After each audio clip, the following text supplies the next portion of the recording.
What is going on? Look at you, Mr. Cole. I tell you what, the audio-only listeners are missing out on this look today. You look like a cross between Mighty Johnson, Demetrius Johnson, and Music Soul Child. You know, the R&B singer. Do you know him? Not personally, no, but I will take it. I feel like a Danny Gabardon in disguise. You have got a bit of Gabardon about you, actually. It's better than Titus Bramble. I don't know if I'm just being like overtly racist here. Just because, it's worse.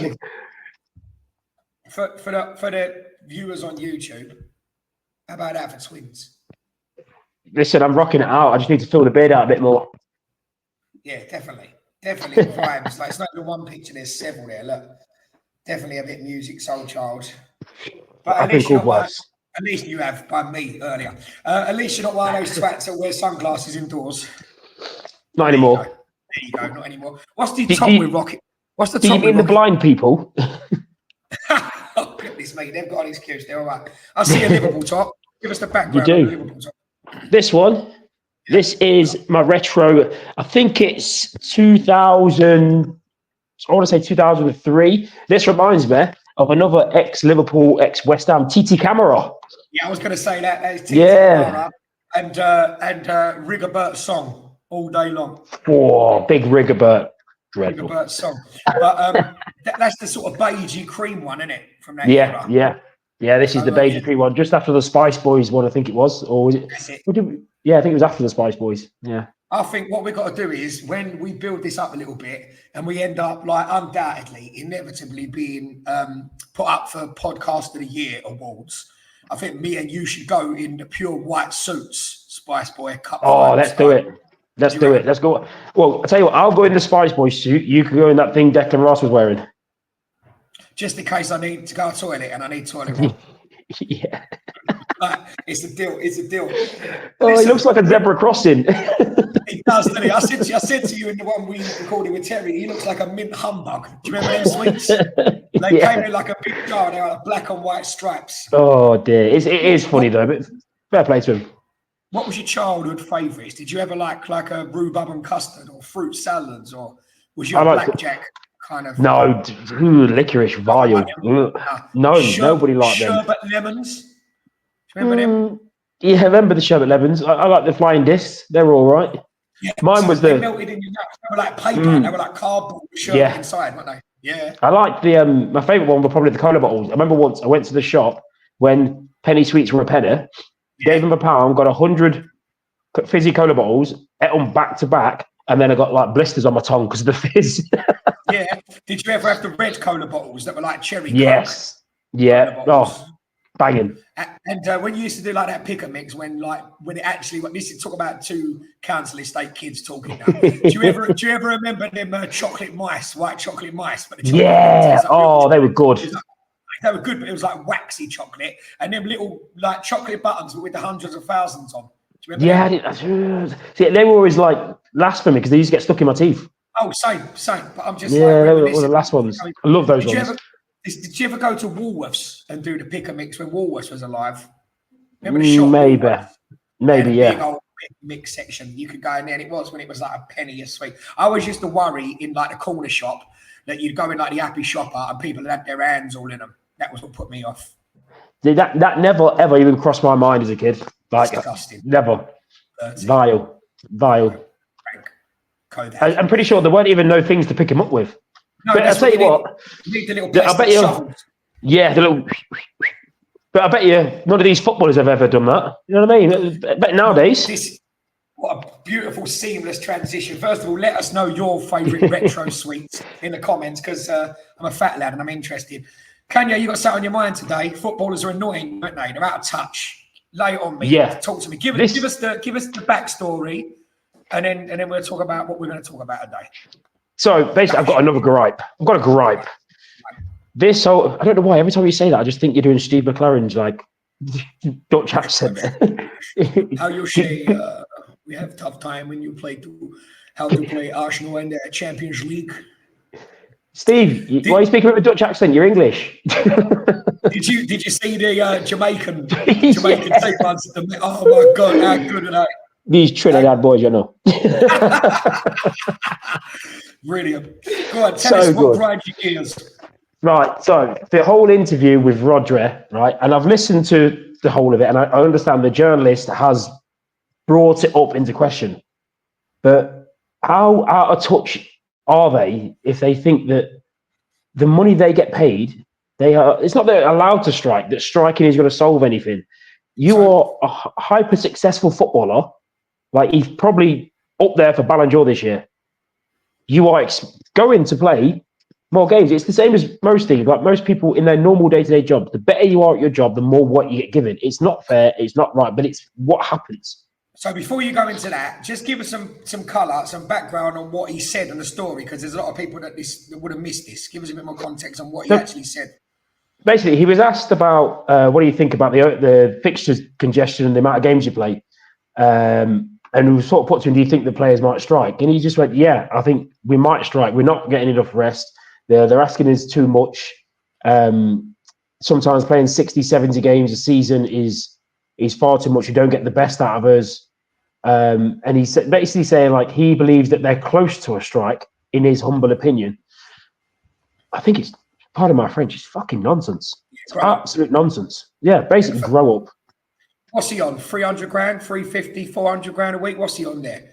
He's on. Probably, definitely over 200 grand a week, right? See what you need to do? You need to do like Bielsa made him do when he said to them all, it was Leeds, wasn't it? When he was at Leeds. Leeds, yeah. Like, you're all going out doing like basically community service, sweeping the streets and whatnot. That's what your average fan has to do all week just to be able to afford to come on a Saturday and watch you. You know, what he needs is a drop of reality. Yeah. Get rid of his however many 100,000 a week and send him on a building site and let him do labouring for 80 a day and then see how he feels about being worked too hard. What is it, a 10-month season?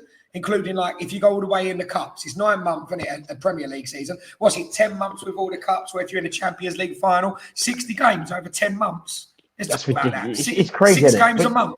So it's not even 2 games a week. Stop crying. It's mad. On the golf course by 12:30 every day. And don't forget, like, so when they don't play, they train.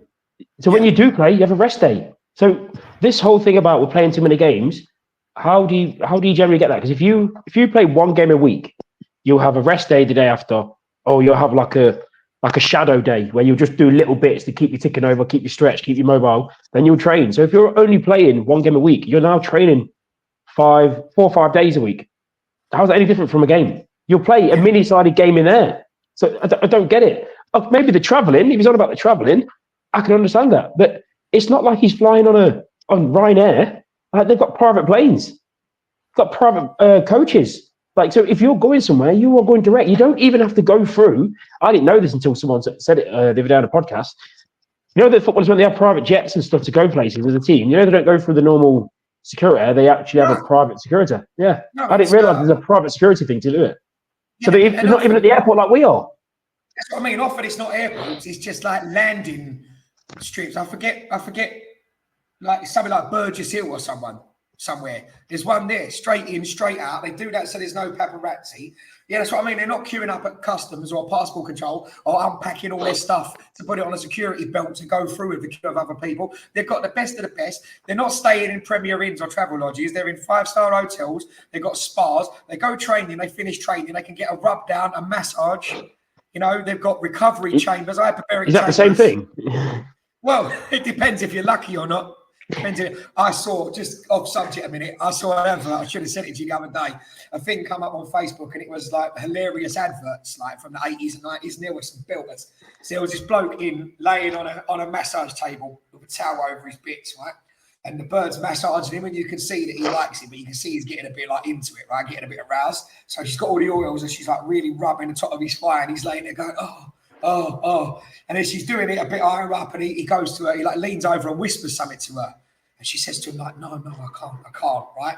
And so she carries on going and he's getting into, oh God. And he's like worried about obviously getting a stiffy. So he's like covering the towel over a little bit more and rearranging himself. And he goes, I'll give you 10 quid, right? And she goes, no, no, I'll lose my job. I'm not like that. I'll lose my job. I'm not doing it. I don't know what you think I am. I'm not doing it, right?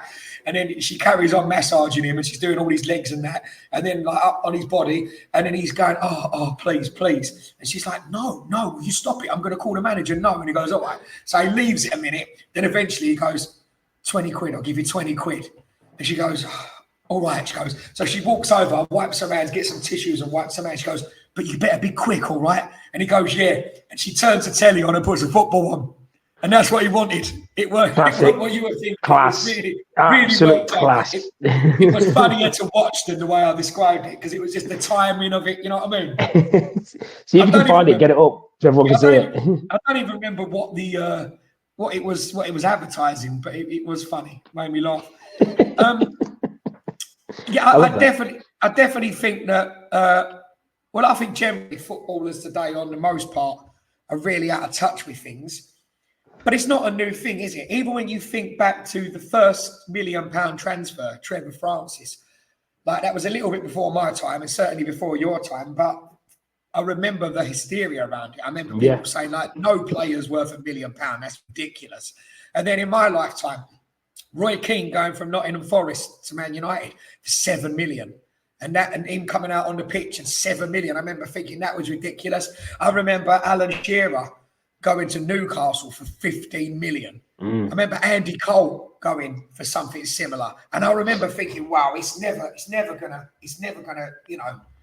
get much higher than this. And here we are now. There's players like Pedri of Barcelona, the young kid. He's got €1 billion release clause. Yeah. Like where is there any that stick in your mind, transfers that just like raise the bar and change the game? And secondly, where do you think it's going to end? Can football sustain it, or is the arse going to fall out of it at some point? I think the ones that stuck out for me were the Christian Vieiras. Like, because he went, I think it was two out of 3 years, he was a record transfer. And Christian Vieira was one of my favourites, but he wasn't one of those, like, he wasn't a sexy name. When you got Ronaldo playing there, it's a different kind of player. When you got Christian Vieira, he was just like a bully boy, wasn't he? He was an English striker that played in Italy. He was a bit like half between your Alan Shearer type elbows and good in the air, and he was part Oliver Giroud, wasn't he? Like, not with a feet, but just. Well, he was just stockhead, horrible to play against, especially when you had the era of the great Italian defenders. Yeah, they grabbed and all that, and he was just like an old English centre back, just walked in like, right, I'm going to bully her, but he was quick for his size. He could go either left foot, right foot in the air. He was to me the first person that I seen which wasn't your typical pacey striker that was otherworldly, and he was so good. 2 record transfer fees. They were the 2 that stuck out for me when he went. I think it was like 28 million and 33 million, like within 2 years. And it was crazy to think that people still want to buy him, but he's only there for a year. But then why are people selling him? Like, it was mad. But that's the one that stuck out for me, was the money wise. But I just don't understand like how. The mad thing is, I don't think that places like Sky need to charge the amount they charge for the games. It's mad. There's this whole rule about you're not allowed to show any football on a Saturday at 3:00. How is that even a law? I don't get that. If I want to pay for that, why not let me watch it at 3:00 on a Saturday in my comfort of my house? If I don't want to go to the game, I don't want to go to the game, because games are limited and it's expensive. It's extortionate. Crazy. We spoke about this off camera, and we both agreed that a Netflix style platform that, like, maybe Amazon will do this because they've got all the money in the world.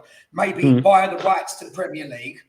Then what you could do, there's 2 packages you can subscribe to.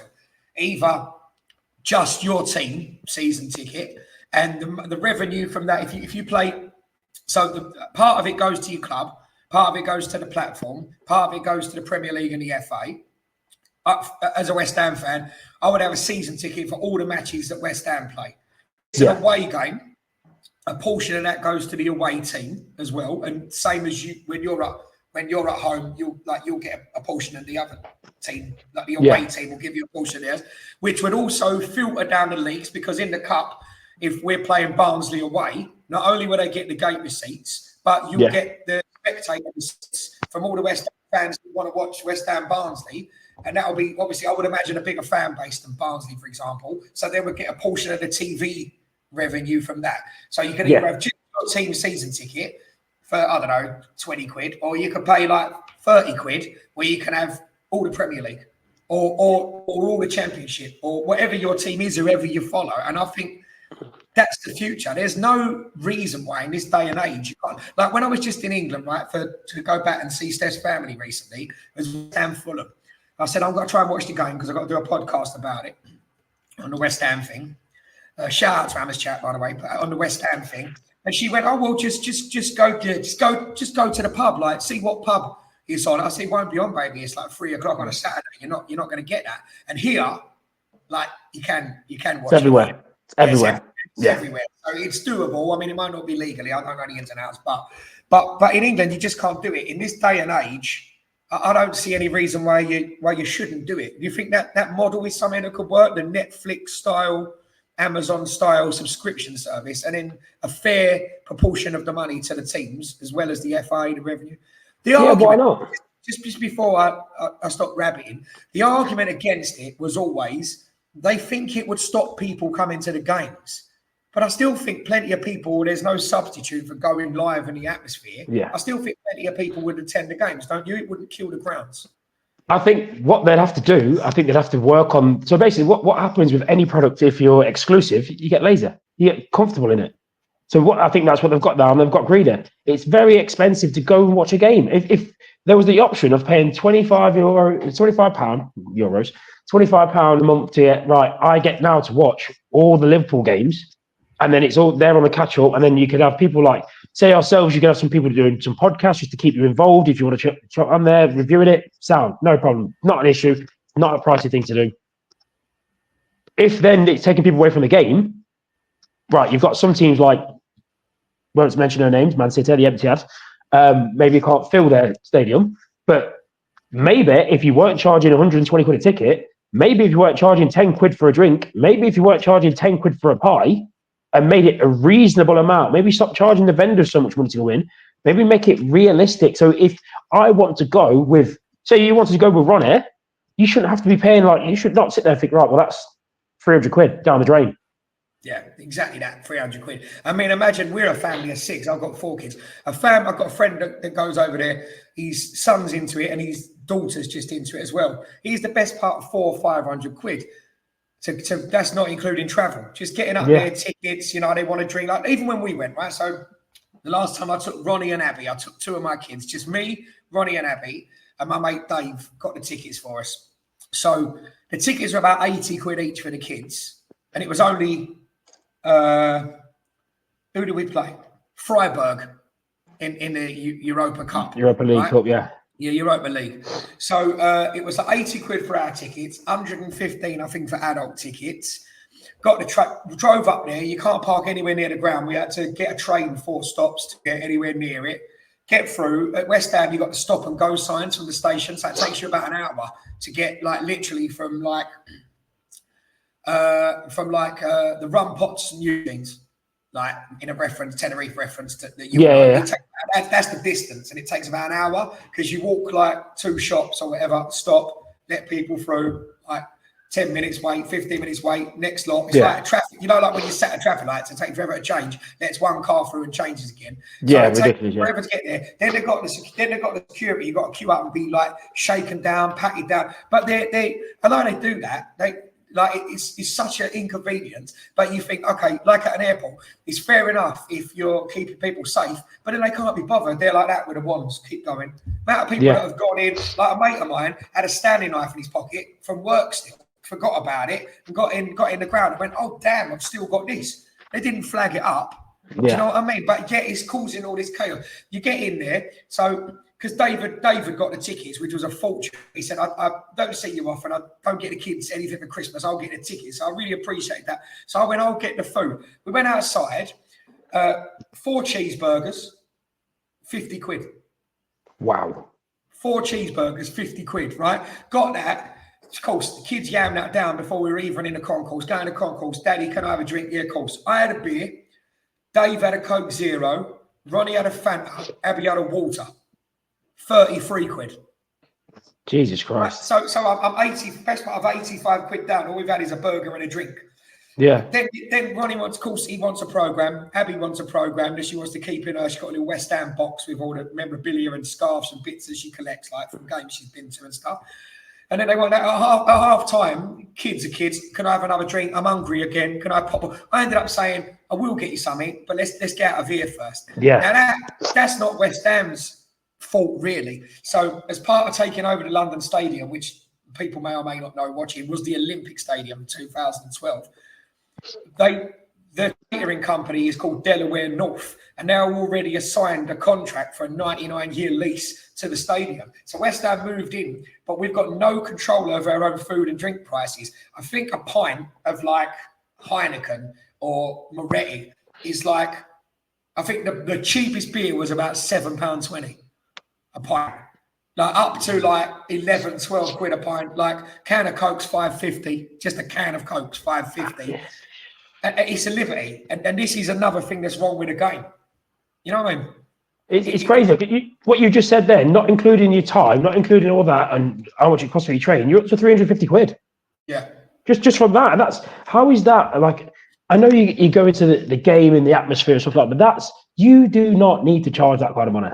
You don't. That's to me, that's just outright greed. So when you got these footballers saying, "Oh, we're going to be tired," tell you what, then why don't you then have this option in your contracts? You can all agree to this.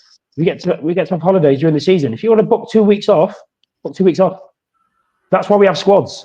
All you need to do to that, I'll tell you what we'll do. Instead of it being a 25-man squad, we'll make it 26. There you go, job done. Yeah, but that's a whole hornet's nest, isn't it? If you've got a cut tie and he's booked it months in advance, and then you draw Man City in a semi-final and Salah wants holiday. How is that any different from African Cup of Nations? Yeah, If you're going to, but bear in mind, what would normally happen is, I'll tell you what we'll do. Why don't you have the holiday when we're asking you to? When we shut for business, like what we had to in the bars we worked in, we have to work our holidays around when they shut for business. It's quiet. Have the holidays there. We'll pay you extra. Do you not think getting paid 350 grand a week would allow you to go, I don't mind having the holiday at the end of the season? Because my football career is 10, 12 years. Sure. I want to be the best I can. I want to win trophies. I want to be celebrated. I want to be the best of what I do. So I don't mind doing that. If you think, do you not think maybe someone like Ravel Morrison, that would have brought out the best in him if he knew, right, I'm feeling a bit overwhelmed, Gaffer. Can I take 2 weeks off? For the next 2 months, yes. And then I'll get a break. I've got my holiday looking forward to. Do you not think, though, someone like Ravel Morrison, do you not think he'd get a mysterious knock the week before his holiday? Not if you can. I don't think you would if you knew you can book it off. If you could book it off, why would you? Because you know, right, I'm now looking forward to this. I'm going to, right, I know my head's a bit wobbly, especially if you know when he's going to lose his head. My head's a bit wobbly. I spoke to the gaffer. I've got 2 weeks off. I've got to play this game. Focus this game. I've got 2 weeks where I can have a little blowout, and then I'll be back for 5 days to get myself back ready to play. If that's what he needed, that's what he needed. But if you're the ultimate professional, like you'd expect Rodri to be, because he's basically the best footballer in that position, in my opinion, clearly at the minute in the world. I wouldn't want to do that. And then you flip that round to amateur football.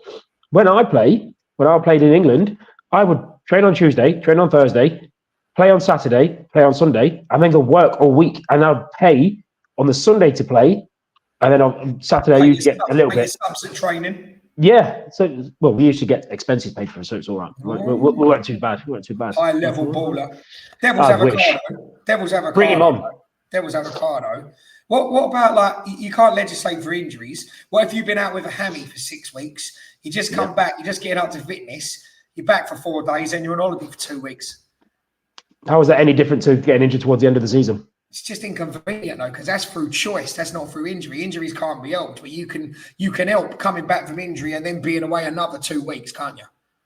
Well, it depends. If that's been booked and that's going to help you recover. I mean, how many times have we seen players come back and they've rushed back and the hamstrings go? Look at Torres was rushed back for Liverpool, never the same player. Mark Owen rushed back from his hamstring injury, never the same player. Yeah. But maybe this would help with the injury issues that teams have if they could book the time off. But to me, that's the same as the end of the season. I mean, it's annoying. Imagine getting injured and then you're injured for 2 months. You're just getting, right, I'm back. I'm getting my sharpness back. Right, the fitness is now there. Right, I'm about to break into the team. Oh, it's last game of the season. Another landmark transfer I remember was Luis Figo going to the Galacticos for 40 million. Have you seen the documentary? No. What's that? There's a documentary which explains the whole transfer and how it came about and the whole situation of it. It's a good watch. It's a really good watch. Was it something to do with the Real Madrid president, the chairman, coming up to the elections and him having to pull out all the stops to get the vote to stay? Is it something to do with that? I remember reading something about that. Yeah, it basically, I'll give you a quick breakdown of the short version of it, but it's still worth a good watch. So it's basically, they're interviewing Figo, and Figo's giving his explanation of how it all works and how it went by. So basically, the short and long of it is, I think it was, I can't remember the president's name, Calderon? I think is it Calderon? I'm not sure. He basically said, if I am the president of Real Madrid, I will sign Luis Figo from Barcelona. Right, and it was unheard of, that sort of transfer. They're like, yeah, whatever.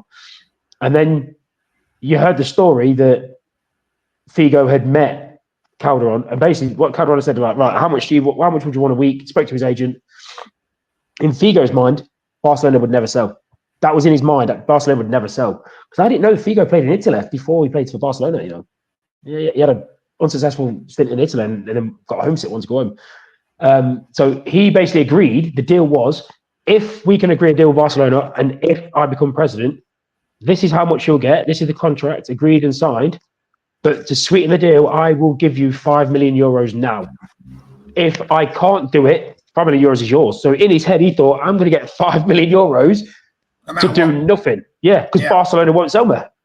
Barcelona then agreed, was it 27.5 million or 37.5 million, something like that? And they agreed it, thinking Figo will never go. But Figo had already agreed to go. So they were both played. And he didn't actually want to go, and the whole situation, he tried to get out of it. They literally had to find him. Like, he fucked off. And there was it's wars, a good watch. like, coming from Barca to Real Madrid. There's wars, like. Is that as bad as going from Rangers to Celtic because of the whole religious undertone, do you think? I'd say... There's a question. Most controversial, like, rivalry transfers. You know, like Neil Lennon. Or something. Neil Lennon going there. Like, see, if I can think, like, say, like, you've got the whole Gabriel Heinze thing with Liverpool. Do you remember that one where basically Man United said, "Yeah, you can go. This is how much money we want," and he come to an agreement. He goes, "Right, so I've got a couple of teams interested in there. I want to go there." And he was speaking to the higher ups, and then the team he wanted to go to was Liverpool. As soon as Fergie found out, "You're not going there. Don't care. You're not going there." No, but they've offered more money. Don't care, you're not going. Absolutely no, you were not going there. And he ended up going Real Madrid. Like, it's not too bad. So, but yeah, I like things like that. Like, that's what makes the rivalry, not competition. Like, if we wouldn't sell to Man United, even the whole Sterling situation, we would not have sold Sterling to Man United, but we would sell to Man City because it's competition, not rivalry. I know it was a different time back then, but yeah. Is Fergie handling it like that? Is that an indictment of the way times have changed and there's too much, taking us right back in full circle to the start with entitled greedy players? Does he speak to how much player power as the balance has overtaken in the game? I mean, I think that started to tilt with the Bosman ruling. Yeah, when he was able to go at the end of his contract. The players got too much power now, and much of a part the agents play in it. The agents thing, yes, but I think it's crazy. I understand it's a short career, and I understand if you're stepping up. So, like the transfers from, say, Everton to Liverpool, when we had Nick Barmby from them and Abel Javier, the Portuguese blonde afro. Blonde hair, yeah. Yeah, I can understand that because we were at a different level to Everton at the time. I know Everton were maybe about 5-6 places away from us because we were lower, they were high. But you could tell we were playing in Europe and things like that. I can understand that, and I can understand if someone wanted to go from I'm trying to think of the other team in Madrid, Getafe, I think it is, Getafe to Real Madrid. I understand the pulling power of Real Madrid, but you don't see transfers for like Liverpool, Man U. This is why Michael Owen is. Liverpool fans just look at him like he's what he is. I was reading a thing the other day in a short video.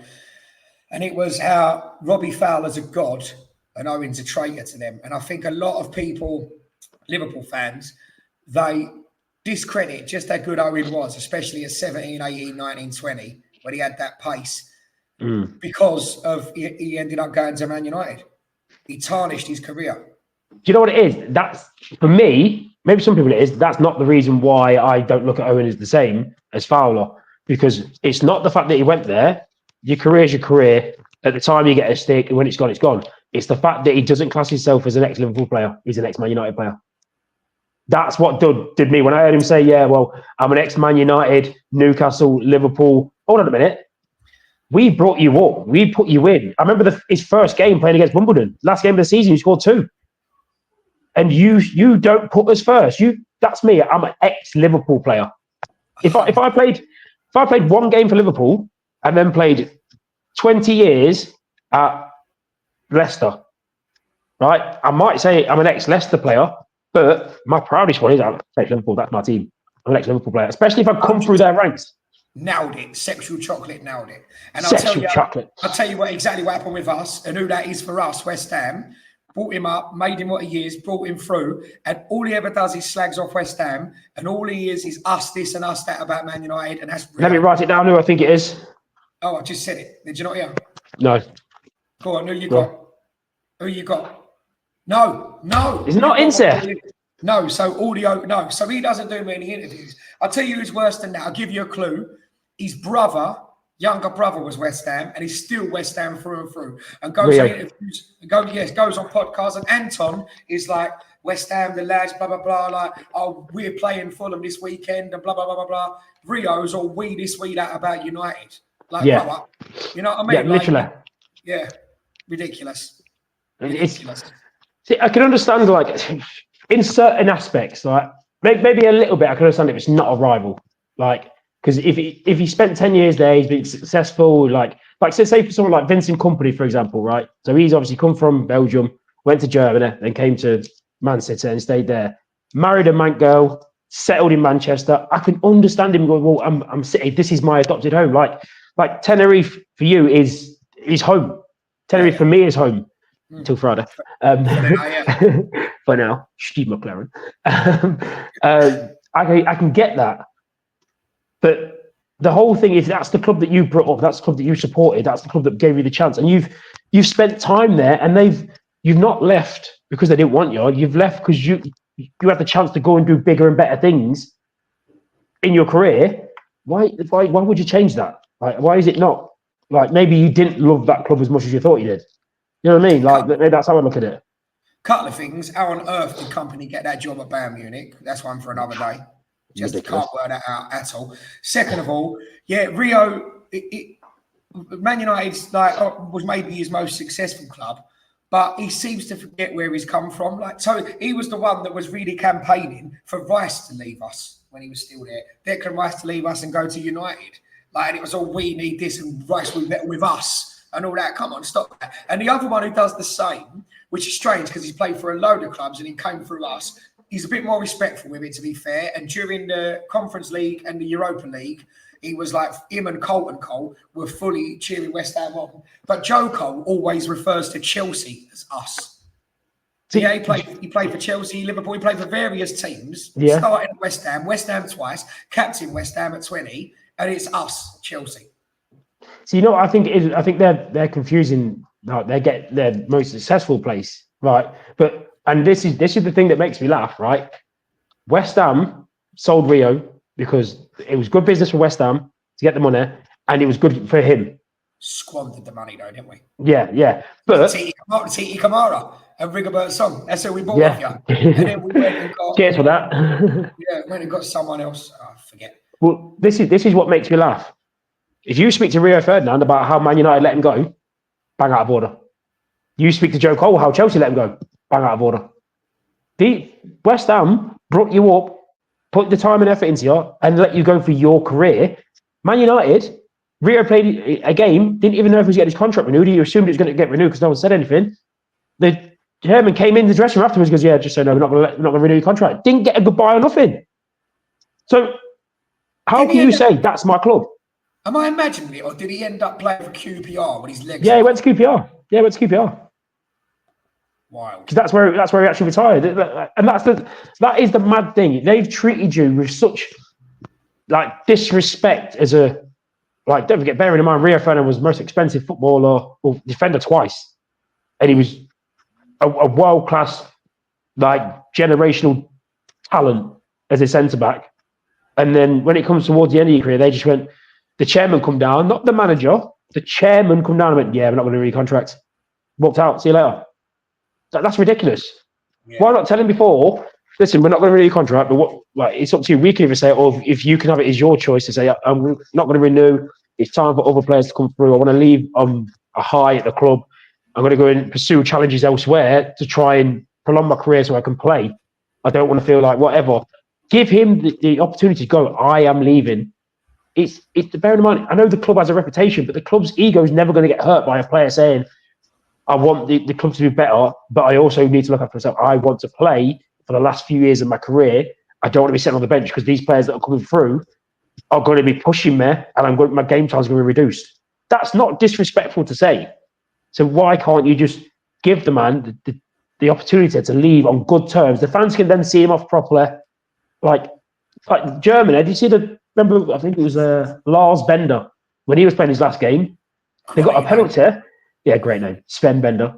They had a penalty, he took it, goalkeeper didn't move to let him score. It was a nothing game, and that sort of respect, it just baffles me why they think it's okay. And I think it's the same as like some like employees, we've seen it. What I was going to say, it's the same with bar owners, and you can't treat people with disrespect and then wonder why, like, staff are pissed off with you, or you're getting bad reviews. Like, there's one bar, I can't mention it, no names, but they've lost 1, 2, 3, 4, 5. I think I found out the other day they've lost 6 staff inside 2 weeks, and it's not like, yeah, it's ridiculous. And they've only got 2 bars, and the bars only have, I think, 4 in one bar and then 5 in the other. So if you're losing 7 staff in 2 weeks, that's ridiculous. Yeah, it's crazy. Bringing us back to the whole greedy footballers thing, 2 questions for you. Where does it end, and is it sustainable? Is PSR and you know, the fair play rules going to change the wages? Do we need a wage cap, I guess, is the second prong to that question. And who do you think is going to be the next massive transfer? For example, if Mbappe goes anywhere else, you know, what's he going to be worth? Or like, you know, other stars, like in a couple of years, like Hendrick or somebody, you sort of wonder what we're going to see. I mean, look at Coutinho and the money they paid for him, and now it's ended up. But most Liverpool fans could see that. Like, the way that we played was playing to get the best out of Coutinho. The way Barcelona play, to me, Coutinho was very much a Riquelme sort of player. That's why I never understood the chase for Coutinho. I can understand the player-wise. I mean, we got him for 10 million from Inter Milan, I think it was, or 10.9. And you could tell he was a player. I knew he was a player because when I used to sign him on old school football games, you would get Coutinho and Jonathan Biambina. Just lightning fast player. So when we sold him to Barca, I didn't see where he fit in that team, because he's not, the way you play, the Barcelona play, he's not going to be a 10, because they don't play a 10. They play 2 centre midfielders and a holder. So he's not going to be a 10. Baffling. And then you try to play him in a centre midfield role. And then if you're going to play him off the left, he's not going to get in over some of the players that were there. Like, you know what I mean? Like, he's not going to get in over, I think it was Neymar was there at the time, was it? Like, you're not going to get in over Neymar. So I don't understand it. It baffled me a little bit. Like, but we as a Liverpool fans, I seen that that's not a transfer for Barcelona. That's a great transfer for us, especially the way Klopp handled it. Kept him out for the summer, made him come back and pay bigger bucks. And then we got, was that money? I think it was like we got Salah with that money. Was it Salah? I can't remember if it was Salah we got with that money, or if it was Mane or whatever, where the money went. Baffling transfer. But I see it. I see the bubble bursting. I look at football like a normal business. It's got to be. It's not sustainable. Or are we going to see any of these massive transfers again? Like, for example, I'll keep referencing it to my team because they're obviously the team I keep up with the most, like Kudus, right? Although he's not playing at his level, he's got all the potential in the world. He had an 85 million release clause last season. Yeah. There's talk of it going up, renewing his contract, extending him a year and making it a minimum of 100 million. Years ago, I would have seen people coming in paying that. Now in the Premier League, there's maybe 3 teams that can afford to pay that? And are they going to need him? And are they going to need him? So I wonder now if we're ever going to see massive transfers like that anymore, or if the culture is going to change. I think you'll see those big transfers between maybe 10 clubs. I think that'll be it. Like you've got your Man City, depending on what happens. Yeah. Look, you got Real Madrid, Barcelona are in a state where they can't afford to pay to register players, let alone buy players. So that's out the window. You do Italian league is struggling at the minute. Yeah, you got PSG. Yeah, PSG is the only team that can spend money. You've got Germany. Bayern Munich won't pay that sort of money because they don't need to. They will buy players from the German. But Bayern Munich have the best model for like a one club league, should we say? They literally buy the best players around them and just make the best team, and then continue from there. The landscape has changed though, because Newcastle have got all the money in the world, but they're not able to go out and buy like Mbappe. You know what I mean? They're not able to go out and do that because of the rules, which we're going to do a podcast about when we look into it and we know what we're talking about a bit more. But do you think that change of rules has changed the structure? I think. And is it for the better? Because personally, I think that those rules were, and we'll go into this in another podcast, right? But those rules were to protect clubs like Bury going out of business. Like surely this is just keeping like the status quo of the top 6 is keeping the top 6, and teams like Brighton and Newcastle can't break into it. Like Qatari billionaires, billionaires, trillionaires could buy West Ham tomorrow, and we still wouldn't be able to spend the money to compete with the top 4.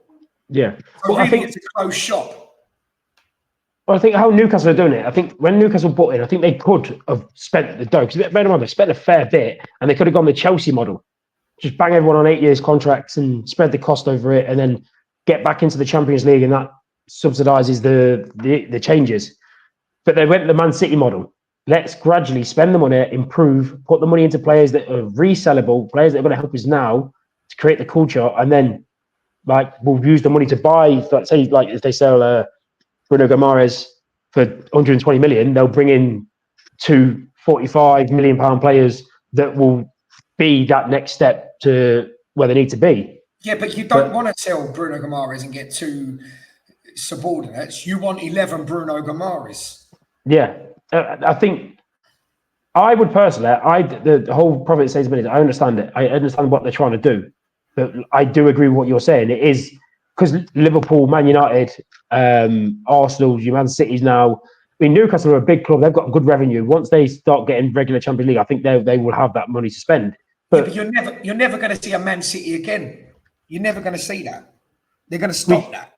I don't think you're seeing Man City in England. Yeah, I think you're seeing another one. I mean, look at if it was me personally, if I was a Qatari billionaire, why the hell am I wasting money buying a Premiership club? Why would I not just buy it? Do a Ryan Reynolds big championship club? Even now, I'd be looking at Birmingham. Why would I not? Birmingham is the perfect club to buy if I had the money.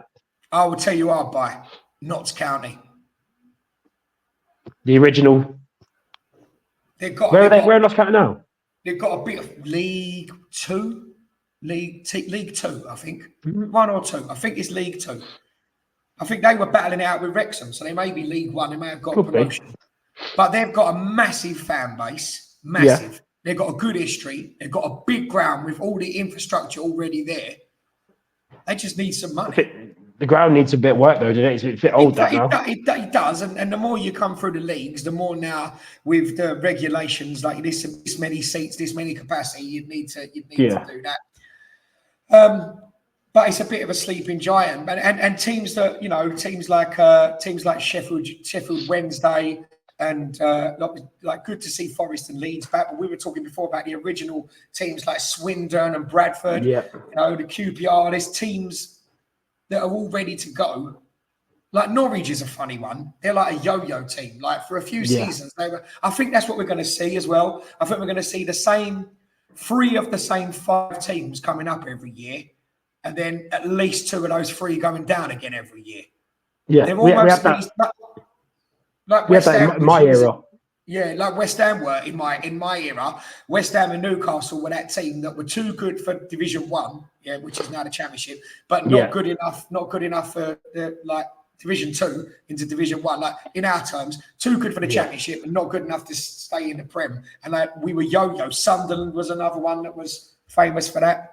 Bolton's the one that springs to mind for me. Where they had John McGinley. He could score goals for fun in the Championship, just couldn't keep him up in the Premiership. I think they went up and down like three years in a row, like up, down, up, down, up, down. I was thinking in the car about next time we do the AI fantasy matches, I want to see the promotion-winning Ryan Reynolds Wrexham team versus that Wigan team that came all the way through the leagues. What, like Nathan Ellington and all that? Titus Bramble and... Remember when I got described it him as a game? Oh, you play like Titus Bramble? Shut up. Well, here's one. So I tell you, if I was a Qatari billionaire, I'd look at Burnwell. In fact, I thought about it then when you were talking about Notts County. Tell you, I'd buy Bordeaux. Just been relegated to the 3rd tier, lost their professional status, still have the stadium. You buy Bordeaux or the Spanish one, Deportivo La Coruña. Yeah, we spoke about this. We spoke about this on another podcast. When you look at the multi-millionaire players that could have stepped in and helped out, like Zidane and others, and they don't. Madness. And this is the problem. This is the problem, which leads us nicely on to today's subject. Let us know in the comments: are they out of touch? Is the modern day footballer not au fait with the common man? You're working all week. You're probably going home. Not enough sleep. Not enough life. Waiting for the weekend, getting up in the rat race, doing it all again, distracted, just to pay off your bills, see your bank on nothing or ever forbid, like mine is, overdrawn quite a lot, trying to keep a family. And these people are moaning about playing an average of 1.5 games a week. I think it's ridiculous. Let us know what you think. But before I go, I will say this to you, Kanye. I will say this to you after another great episode. I will say to you, where are we? Let me try and find. Let me put the graphic up. Let me put the title up before we do it. And I'm going to hit you. I'm going to hit you with. Where are we? I can't find me. Where's me? Oh, here we go. I'm going to hit you with Eric Jemba. Oh, absolute pish. Absolute fucking pish. So what team we doing? Because I was fucking waste of time. That early 2000 Man United team with a load of flops, and we'll name a few obscure ones from that. You could go Kleberson, World Cup winner. Absolute piss. Right, there was 2 Brazilians together. Kleberson was one. Who was the other one? They came together. I was trying to remember. I don't think I thought they bought Kleberson and Jemba at the same time. It might have been. That's maybe what I'm thinking about. What they're the replacement for Keane or something? Oh, Anderson. Was he Portuguese that came with Nani? No, Anderson was Brazilian, but I think he did come. He might have been signed at the same time as Nani. Yeah, that's what I'm thinking of then. I'm going to give you. Have you got what you've done, Kleberson? I'm going to give you Quentin Fortune. Player. Jesper Blomqvist. Wow, he was the blonde sort of left winger, wasn't he? The new Giggs. That is mental. I'm going to give you, talking about wingers, I'm going to give you Kieran Richardson. Luke Chadwick. Poor kid. Mate, he's the only footballer whose face comes with a side of garlic bread. Poor kid. Oh, my God. He weren't bad, though. No, he weren't bad. He could dribble. I'm going to give you David Bellion. Oh, Bellion. My championship manager, 03-04, I used to get him on loan from Man United, pay no wages. And then by the time I finished the season with Sunderland, he's got 30 goals from right wing. He's a monster. And then he's like, he's too good for me no more. I'm not coming back on loan. Oh, fuck off the Bellion, yeah. Out of touch he was, even on the game. They're all out of touch. Go on, Jonathan Greening. Jonathan Greening, I remember him. Where did he go to? He went to somewhere, didn't he? West Brom. Yeah, he did. Because they turned him. He started playing centre midfield as well there. He was a good player. Didn't he play alongside Roger the Relegator, Roger Johnson? Probably, yeah. Probably did, yeah. And Richardson, because Richardson kept him up. Yeah. Yeah, he was on fire for like a season. I'll tell you another one. I don't think it's the same era, but another one that had like all the potential. He could have gone into our Franny Jeffers episode. Makeda. As I'm saying it. No. What was his name? Mixed race, centre forward. We had him at West Ham. Was it Ashley Fletcher? Yes, Ashley Fletcher. He was at Watford, West Ham. Big striker, like big. Yeah. He had a head like Vincent Kompany. He had like a flat top, like kid and play. Yeah. He was supposed to be a level player, a great goal scorer. But apparently, looking at it though, what are you kicking off about? What, are you a big fan of Ashley Fletcher, Bobs? Apparently, he was scoring goals as a youth player because he was bigger than everyone. And then when he got caught up, he just didn't develop again. Apparently, you got one more each. Alexander Butner. Don't remember him. Left back, they bought from somewhere in Holland, and he was awful. I think they sold him to a Russian team. But as my mate pointed out at the time, he's won more Premier Leagues than Steven Gerrard. But neither of them, not even Steven Gerrard, was any Jonathan Spector. Oh my God, the American! Jesus Christ! Well, we played him in the cup once and beat him 3-0 in the snow, and Jonathan Spector had the game of his nan. I say his nan because it was far beyond his life. It was beyond his life. It was the game of his nan's life, right? It was like once in 100. He scored 2 and set one up. Right? Wow. And we beat him 3-0 in the snow at Old Trafford. Really, he should have gone to play with the Russian. If he could only play well in the snow, see you later, mate. Have fun. Should have sent him to Shakhtar Donetsk or something. Yeah, bloody hell. Do you remember Diego Forlan? Oh, yeah, I remember him scoring 4 against Liverpool. Yeah. Rick? Oh, not good. Look, anything else before we go? Yeah, I've got 2 for you. One of them is bad, and the other one is pretty bad. One of them's still playing now. Darren Gibson. I remember Darren Gibson. Who's the other one I was going to say? Paddy McNair. Paddy McNair, yeah. That was he scored for Northern Ireland last week. Yeah. Talking of Ireland, wasn't that the same generation that John O'Shea came through? Yeah, I think John O'Shea was he would have been the maybe the ones after Beckham and Giggs and that. No, not Giggs, so after Beckham, Nicky Port, Scholes, that sort of area. Yeah. Ron O'Shea, he used to call him. Unbelievable. I can never understand, like, I mean, they must be good because they come through United's academy, right? But players like O'Shea and Johnny Evans, like, you wonder how they make the cut. Do you remember Mikel Silvestri? Do you remember him? Yeah, he had a weird shaped head. He had a head like a light bulb. Didn't he play for Arsenal as well? Yeah, because originally we wanted him at Liverpool, and apparently we thought we had him, and then Man United came in and goes, no, we'll have that. Thank you. Slipped right on in. Mikel Silvestre. Started off as a left back, then went centre back because he lost his pace. That's it. Let us know in the comments any obscure players from that Man United season. What would that have been? Early 2000, 2002, 3, you reckon? Yeah, I reckon 2002, 2003-ish. Yeah, I reckon. Yeah. Something right. Let us know what you think in the comments. Anything from you before we go, Kanye? I'm happy with everything that's gone on. It's been a good chat. Footballers are out of touch. Greedy. Maybe it's again the whole thing of striking, like, it just baffles me. Like, how I tell you what, if you want to go on strike, fuck off and put someone else in. There's plenty of footballers that can step into that role. Maybe not at that level, but can step in. Yeah, but maybe you don't realise how good you are. In our defence, in 6 months, when this podcast has got like 64 million viewers and we're coining it in, I'm going to be a right prick and all. I'm not going to talk to the subscribers. I might even walk past you. In fact, I won't talk to you. We're gonna unless it's work. We're only talking to each other on camera. I'll be all smiles. As soon as we're finished, I won't even say goodbye. I'll be off. Do you know what? That's a funny one, right? Just before we go to leave you, you know Sam and Dave, who sung Soul Man. I'm a soul man. Yeah. Sam and Dave. Do you know for 30 years they didn't talk to each other at all? One would have one dressing room, one would have the other dressing room. And they only used to cross over to go on stage, smile at each other, sing. One would go off one side, one would go the other side. Didn't talk to each other till the next gig. Do you know why? Go on. It's something like, right, one of them shot the other one's wife.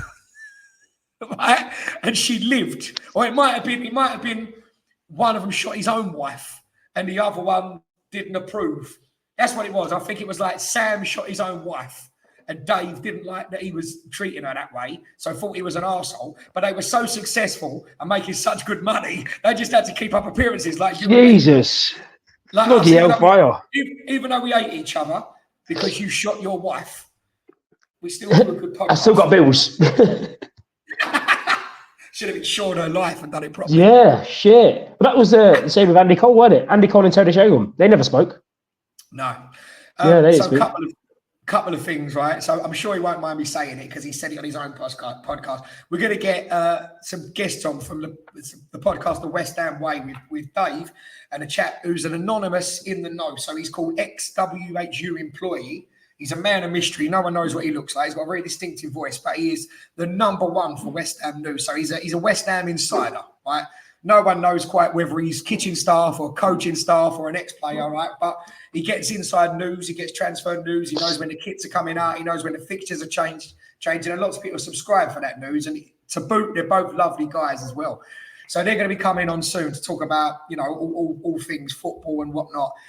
But X is just the unluckiest geezer in the world. When he was 17, he was going out with his bird at college for about 2 years, really serious relationship. And she always used to tell him that she wasn't available on a Thursday. And she used to say one week, oh, she's got to work a part-time job or she's going out of her family or whatnot. And it was always a Thursday and he thought it was weird. So he might message and go, look, I'm off today. If you're around, he says, no, I can't do today. So he just got this vibe, when you get this gut feeling, right? And he was like, I'm going to drive around her house and see if she's in and see what's going on. He was like a bit paranoid, but I just got this vibe. Went round there, drove around her house in Barkingside or Loughton or Epping or Chigwell, that kind of way, not far from where all the West Ham players live. Ferrari parked up the drive, right? And someone was in there filling her in. And he sits there a minute and out walks Teddy Sheringham. Wow. And he's a West Ham fan. And Sheringham was at West Ham playing for us in the Championship. And that was that. Teddy. Mate, about 2 years later, he was in another long-term relationship. And him and this bird were talking about getting married and talking about having kids and whatnot. He let her go on a girl's holiday. So she went away to somewhere, I don't know where it was, right? So she's supposed to be coming home. He turns up at Stansted Airport, bunch of flowers standing there. All her mates get off the plane. He's like, where's whoever, I don't know what her name was. Where's Leanne or whatever? You need to talk to her. We're like, where is she? Was she on the flight with you? No, you need to talk to her. Could you tell me, is she all right? Is she safe? Has she had an accident? You need to phone her. Ringing. She doesn't answer. He's standing there like a couple of hours at the airport, like a spare prick at a wedding, standing there with the bunch of flowers, like, what do I do? Eventually, she rings him back and says, I'm staying here for another week. He's like, why? She's like, I've met someone, right? It's a footballer you might know, right? Different bird, not Sheringham, different bird. This footballer, he's really successful at Middlesbrough. He's paid for me to stay in a villa for an extra week. I think I like him. Stuart Downing. Year later, he signs for West Ham under Big Sam. What a crippler! He's married now. He said he's fighting to take his wife to any events or West Ham games. Poor soul. Wow. But if he could sit at home and watch the West Ham game, he'd be happy. If you could pay 25 quid and just watch the kids at home, Netflix, Amazon style subscription service. He'd be happy. We could cut out the middleman on these greedy footballers. Oh, mate. That ties it up nicely. Make sure you like and subscribe, interact in the comments. If you're listening on Spotify or Alexa or Apple Music or any other platforms for podcasts, come on over to YouTube. Give us a click. Listen, we're trying to build this up. We need your comments. We need you subscribing. Interact with us. Ask your questions. Tell us your opinions. We really appreciate it. If you're, there's more episodes on YouTube. If you're watching on YouTube and you don't want to look at our ugly mugs and you don't want to look at Danny Gabardon's and Music Soul Child's Love Child, here we go. You don't want to look at that. Here we go. Where's the hat? You don't want to look at that, right? Then you can always listen while you're out and about in your car doing your things, as I mentioned on the aforementioned platforms. Let us know what you're into. And thanks for watching. Until next time on Opinions from Offside. Thank you so much. See you later. Keep balling.